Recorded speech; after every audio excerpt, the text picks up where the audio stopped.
Como estamos hoy, como yo les estaba comentando, estábamos hoy en el tema de lo del conflicto armado, ¿cierto? Bueno, estamos precisamente evocando es la Marcha Mundial de la Paz y la No Violencia, ¿sí? Pero vamos a conocer detalladamente porque es que nosotros queremos crear conciencia un poco con respecto a este tema de la paz y la no violencia, ¿sí? Vamos a ver un video, cómo se articula todo este proceso de violencia en Colombia, ¿sí? ¿Por qué se dio? ¿Por qué se ha dado? Dentro de la política, ¿sí? Y qué situaciones caóticas ha generado dentro de nuestro país, ¿sí? Para que estén muy atentos porque el ideal de esto es que nosotros hagamos un cartel con respecto hacia la paz y la no violencia. ¿Listo? Que les va a quedar como de tarea ahorita de vacaciones. ¿Listo, Wisman? Entonces voy a proyectarte acá este video para que por favor lo visualicen. ¿Listo?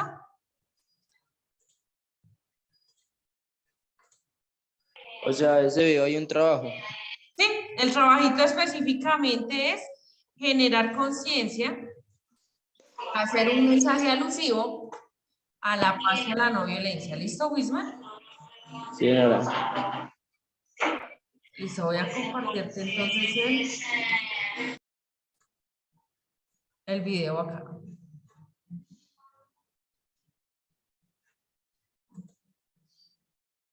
Esta es la historia del conflicto en Colombia en 3 minutos. En 1946, el Partido Conservador llegó al poder cuando Mariano Ospina ganó las elecciones. Al querer evitar la violencia, le repartió puestos a sus opositores, pero al no lograrlo en todas las regiones, las disputas aumentaron. Poco a poco los abusos de poder y la compra de armas por parte de los liberales empezaron a anticipar un enfrentamiento. La violencia estalló en 1948 con el asesinato de Gaitán. Sus seguidores provocaron disturbios en todo el país. En Bogotá desde emisoras vociferaban, "Vamos a hacer la revolución", pero no hubo revolución, solo violencia. Los pueblos se convirtieron en tumbas.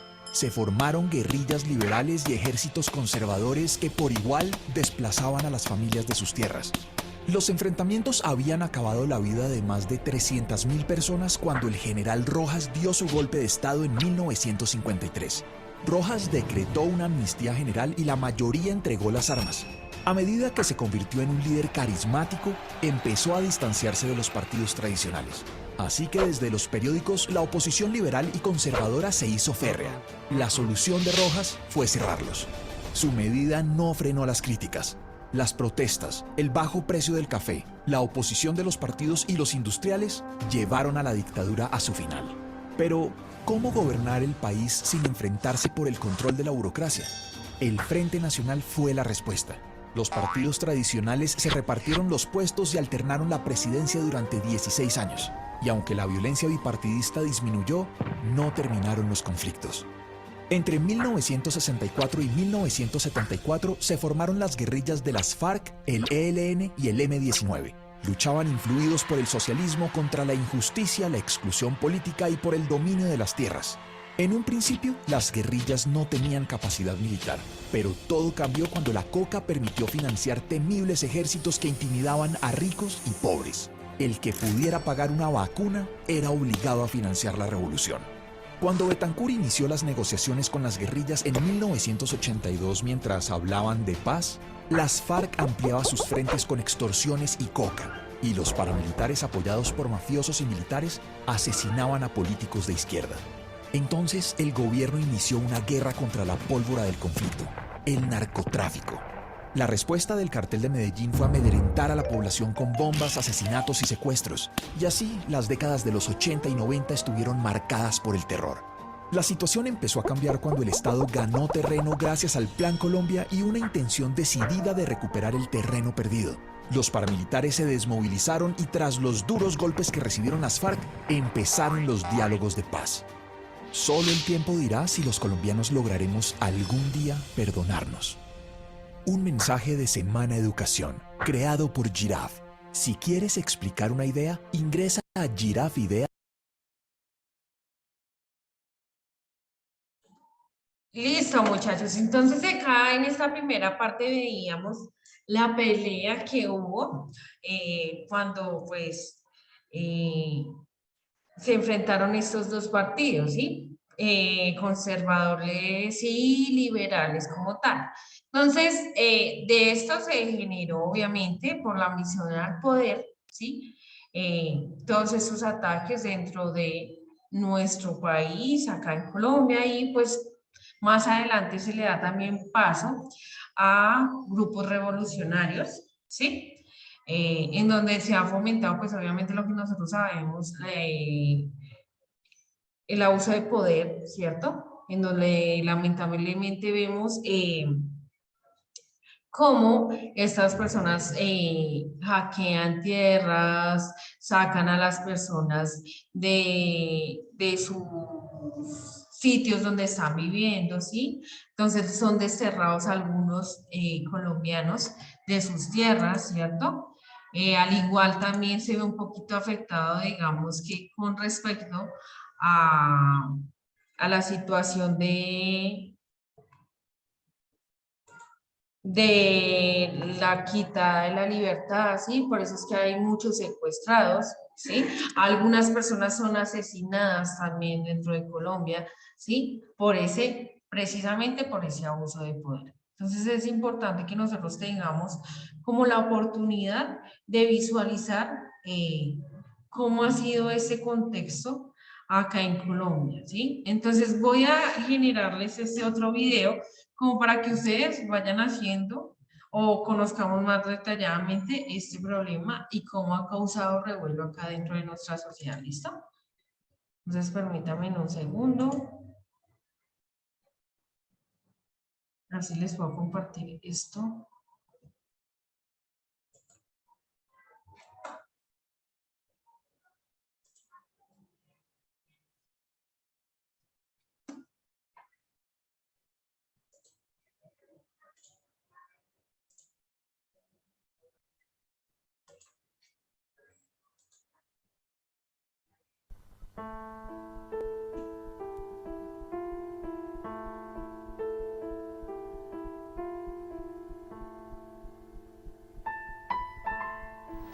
Bueno, mi nombre es Jorge Sánchez, soy oriundo de Santander. Mi familia, nací en Bucaramanga, pero mi familia es de Río Negro, Santander. Nosotros fuimos desplazados por los paramilitares en 1993. La verdad nunca había contado mi historia, es algo que he tratado de olvidar porque no fue fácil. O sea, lo primero que me viene a la mente al recordar cuando salimos de la finca fue el sonido de las balas, porque los paramilitares iban a matar a mi papá y mi papá salió huyendo en un caballo. En la noche los paramilitares bajaron echándole plomo a la finca de mi nono, al hermano de mi papá, mi tío César Sánchez, se lo llevaron, lo desaparecieron. Tenía 12 años, nosotros salimos huyendo de allá con mi mamá, mis dos hermanas. Mi nono nos ayudó a salir, nosotros salimos en medio de las balas, por entre los canales de riego, los cultivos de arroz. Nos fuimos hasta un sector donde conseguimos transporte a la madrugada. Nosotros salimos, no sé, tipo 10 de la noche, 11, corriéndole a las balas. Mi nombre es Alice Carvajal, soy la mamá del teniente John Álvaro Suárez Carvajal. Mi historia empezó el 22 de noviembre del 2014, cuando un grupo subversivo, aparentemente las FARC, grupo Frente 29, al mando de alias Aldemar, se tomó la isla Gorgona, a 15 minutos de la población de Guapi y a 30 minutos de la población de Timbiquí. Fueron aproximadamente 20 guerrilleros, entraron a la isla aproximadamente a las 2 de la mañana.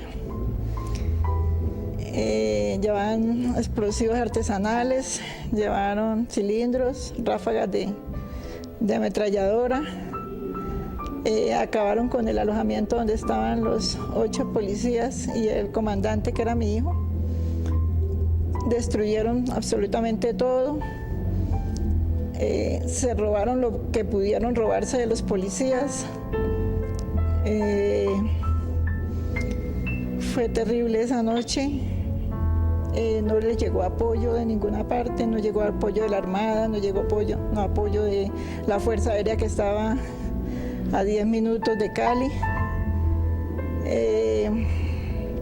El único fallecido fue mi hijo, extrañamente. No sabemos qué pasó. Mi hijo lo encontraron en la habitación de él, sobre los escombros. Él no quedó debajo de los escombros, sino encima de los escombros. Tiene 2 impactos de pistola en la cabeza. Lo dejaron desnudo. Le robaron absolutamente todo lo que tenía de joyas.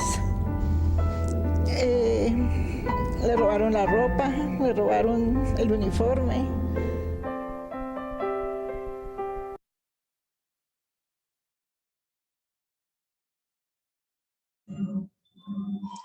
Y situaciones así han venido pasando acá en este conflicto colombiano, ¿sí? En este conflicto armado, por así decirlo. Sí, lamentablemente, toda esta situación ha propinado una violencia, ¿sí? Que aún repercute en esta época contemporánea o presente acá en nuestra querida Colombia.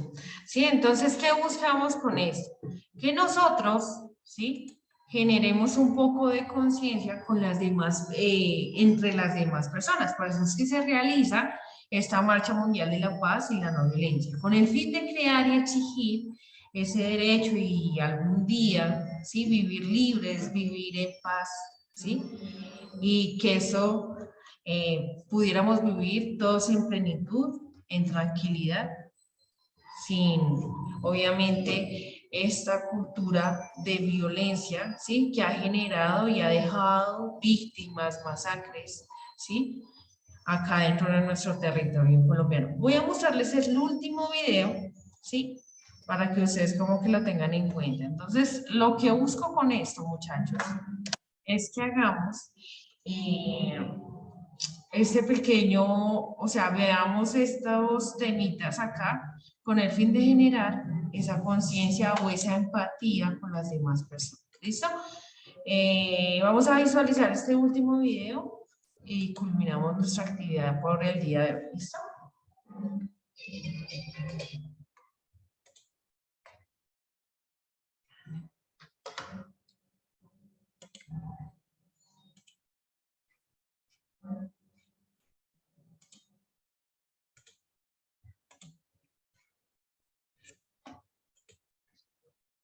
El conflicto en Colombia se remonta al siglo XIX, específicamente entre los años 20 y 30, cuando comienzan los conflictos agrarios y los intentos de reformas liberales, así como también las rivalidades entre los partidos tradicionales.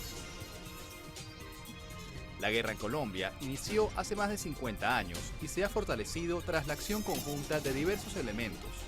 Uno de ellos fue la muerte de Jorge Eliezer Gaitán, a quien la prensa catalogó como uno de los más brillantes oradores y agitadores de masas que se conocieron en Colombia y Latinoamérica. Los colombianos consideraron que el asesinato de Gaitán partió en dos a la historia del país.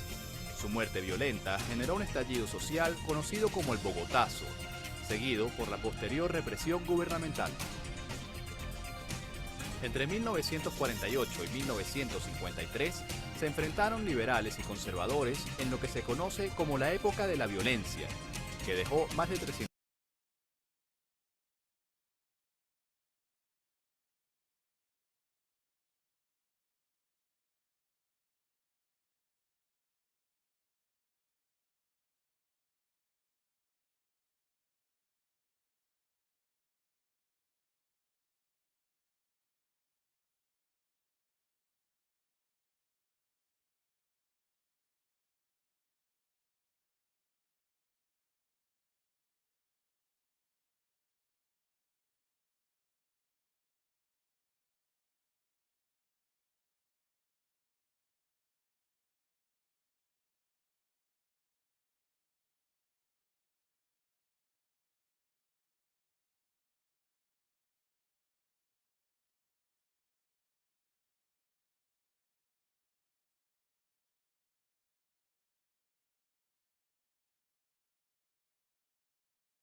Pero bueno, escucha.